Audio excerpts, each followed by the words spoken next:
What up, though, y'all? It's Chris. Appreciate you connecting with me while I'm out here. About to get this workout in. And I'm going to speak on this topic because people, people who know me know I really enjoy boxing. And they know that Floyd Mayweather is one of my all-time favorites. So the situation of him allegedly being broke, people have asked me what I thought about it, so I'm gonna go ahead and put my thoughts on it out there. Floyd Money Mayweather is one of my all-time favorite boxers. I followed his career. I loved watching him win over and over and over and over and over. Dude lost in the Olympics.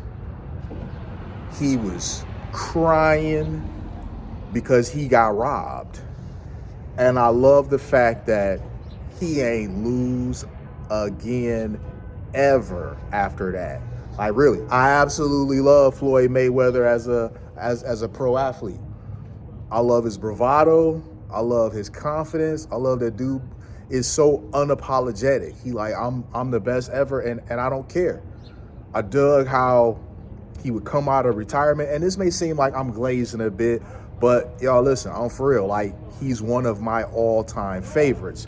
So I'm not just glazing dude up. I'm really telling y'all, there's several athletes that I feel this way about. Michael Jordan, y'all heard me going on about Serena Williams, you know, about how she's one of my favorite athletes ever. Floyd is one of them for me, you know, just in boxing. He is my favorite boxer of all time. Dude made boxing look so cold to me that he made me interested in the sport. He took the shoulder roll and made it like a impenetrable defensive maneuver. Other people used it before him, but he really made that junk effective. Like, he was impossible. He was so good at evading and avoiding, and that shoulder roll, you can't land nothing clean on him. So 50-0, you're going to have haters. You're going to have people that's always looking for something to drag you. And I get it. When you're successful, when you really good at something and you unapologetic about it, you're going to have people that's just looking for whatever they possibly can to try to bring you down. So he said before that he bought, 62 apartments, totaling like $402 million. He was an owner. He didn't have any partners. There's been some report going around saying that the ownership of those apartments hasn't changed. He just owes a percentage. Maybe that's true. Maybe he puffed a little bit. I don't know. I'm not really tripping about that because I'm just like, whatever. Like, all these dudes embellish some stuff here and there. I'm not saying it's right. I'm just saying that that's part of the game. When you're dealing in finance and business, when you dealing with heavyweight folks, there is a little bit of embellishing that you kind of have to do in order to get your foot in the door with some of these folks, because they otherwise ain't gonna deal with you. So it does require a little bit of fake it till you make it. I'm not saying that that report is true. I'm just simply saying that if there were some validity to that, that's not really the end of the world. He ain't lying about having ownership. He just may have embellished the truth about having no partners. Also, you got people calling him broke, which is crazy to me, man. Listen, I'm not counting my man's pockets. I don't know what he's working with financially, but I highly doubt Money Mayweather is broke. Like, really, I highly doubt he's broke. See, what's broke for somebody like that, because y'all got to remember, this is a man that's talking about he not fighting for no less than 9 figures. People saying, oh, he was capping about that. What proof do you have? If he say he not fighting for no less than 9 figures, and his name is the draw, we all know his name is the draw, and he like, I'm not stepping in the ring for 9 figures, and he does the fight, maybe there's some truth to that. I mean, how you gonna say, no, that's cap, he ain't getting 9 figures? Based on what?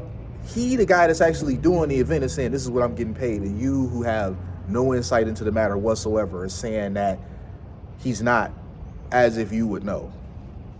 It just don't really roll making sense, man. But what's broke for somebody who, or as y'all call it, broke, what y'all would call broke is not the same as what he would call broke. Just to put this in the perspective, look at Elon Musk, richest guy, worth like what, 270 billion, somewhere in that range. For him, being worth 5 billion would be broke. If I'm worth 5 billion, I ain't broke. So perspective. This is a guy that he's very flashy with what he does and whatnot.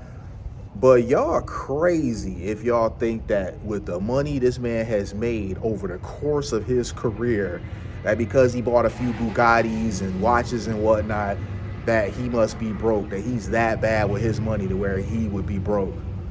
Unless I see concrete evidence that Floyd Money Mayweather is broke, I'm just not really trying to believe that, man. Y'all could say there's some bias on my end because he's my favorite boxer ever and one of my all-time favorite pro athletes of all time.